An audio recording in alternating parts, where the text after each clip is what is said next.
हरे Krishna everyone. आज के Bhagavad Gita audio session में आपका स्वागत है। आज हम भगवत गीता के दूसरे अध्याय का 63वां श्लोक पढ़ेंगे। तो सबसे पहले मंगलाचरण। ओम नमो भगवते वासुदेवाय। ओम नमो भगवते वासुदेवाय। ओम नमो भगवते वासुदेवाय।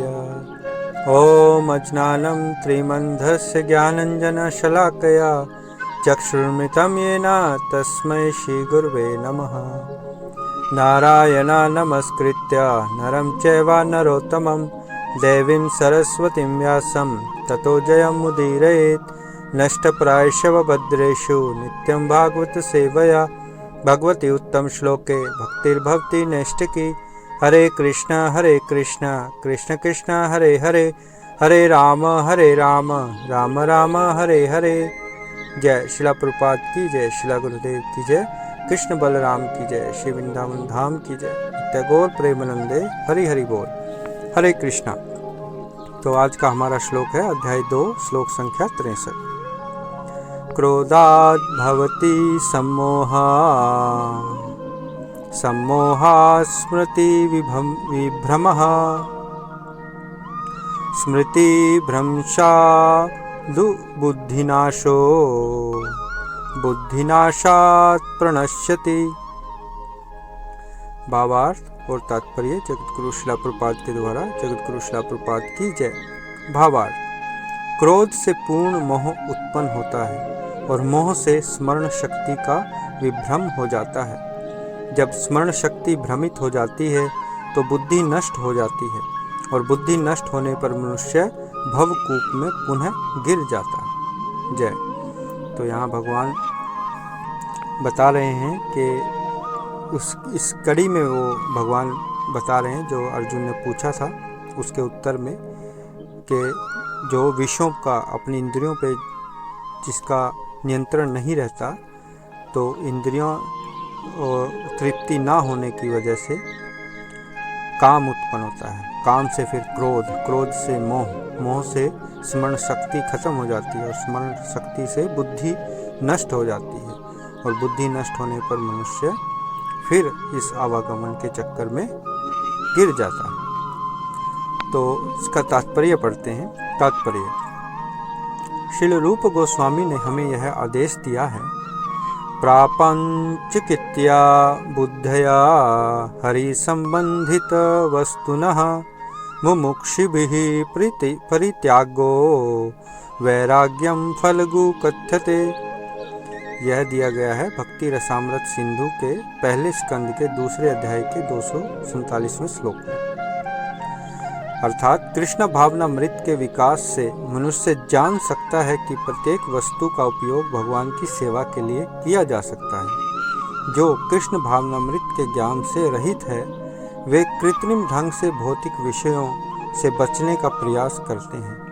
फलतः वे भव बंधन से तथा कथित वैराग्य फलगु अर्थात गौण कहलाता है। इसके विपरीत कृष्ण भावना भवित व्यक्ति जानता है कि प्रत्येक वस्तु का उपयोग भगवान की सेवा में किस प्रकार किया जाए। फलतः वह भौतिक चेतना का शिकार नहीं होता।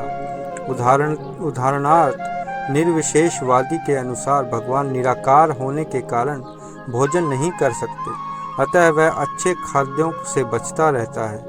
किंतु भक्त जानता है कि कृष्ण परम भोक्ता हैं और भक्ति पूर्वक उन पर जो भी भेंट चढ़ाई जाती है उसे वे खाते हैं। अतः भगवान को अच्छा भोजन चढ़ाने के बाद भक्त प्रसाद रूप में ग्रहण करता है। इस प्रकार हर वस्तु प्राणवान हो जाती है और अधःपतन का कोई संकट नहीं रहता। भक्त कृष्ण भावनामृत में रहकर प्रसाद ग्रहण करता है, जबकि अभक्त इसे पदार्थ के रूप में तिरस्कार कर देता है। अतः निर्विशेषवादी अपने कृत्रिम त्याग के कारण जीवन को भोग नहीं पाता और यही कारण है कि मन के थोड़े से विचलन से वह भवकूप में पुनः आ गिरता है। कहा जाता है कि मुक्ति के स्तर तक पहुंच जाने पर भी ऐसा जीव नीचे गिर जाता है, क्योंकि उसे भक्ति का कोई आश्रय नहीं मिलता। जय शिला प्रभुपाद की जय।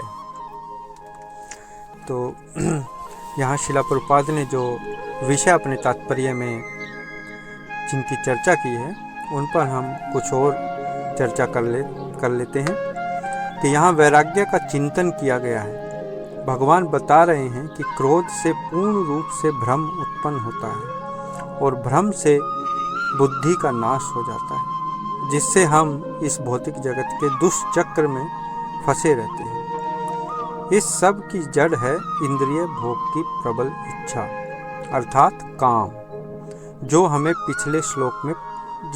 पिछले श्लोक में पढ़ा। अब इन इंद्रिय भोग का त्याग ही वैराग्य है, परंतु मायावादी वैराग्य में इंद्रियों को दमन करके सभी भौतिक वस्तुओं को त्याग करने की कोशिश करते हैं, जिससे कि इंद्रिय भोग की इच्छा मन में बनी रहती है और मौका मिलने पर मन विचलित हो जाता है।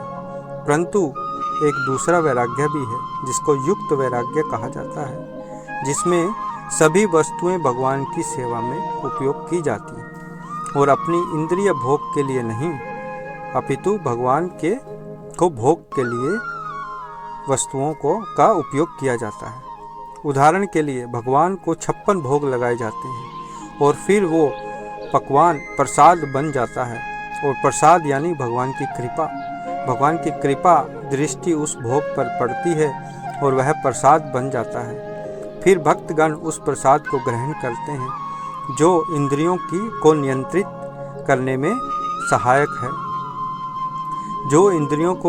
जिससे इंद्रियां नियंत्रित रहती हैं, क्योंकि इंद्रियों को कुछ न कुछ तो चाहिए होता है। इस प्रकार हम भगवान से संबंधित सभी कार्य करते हैं और इंद्रियों को सही दिशा में लगाए रखते हैं, और यही एक सही रास्ता है अपनी इंद्रियों को कंट्रोल करने के लिए, अपनी इंद्रियों को नियंत्रित करने के लिए, कि हम सब कुछ भगवान को अर्पित करें और उसके बाद उन चीज़ों का उपयोग करें भगवान की सेवा में। तो हम अपने पूर्ण जीवन को भी भगवान की सेवा में अर्पण कर सकते हैं और हमारा पूर्ण जीवन भी प्रसाद बन सकता है यदि हम अपने आप को भगवान को समर्पित कर दें।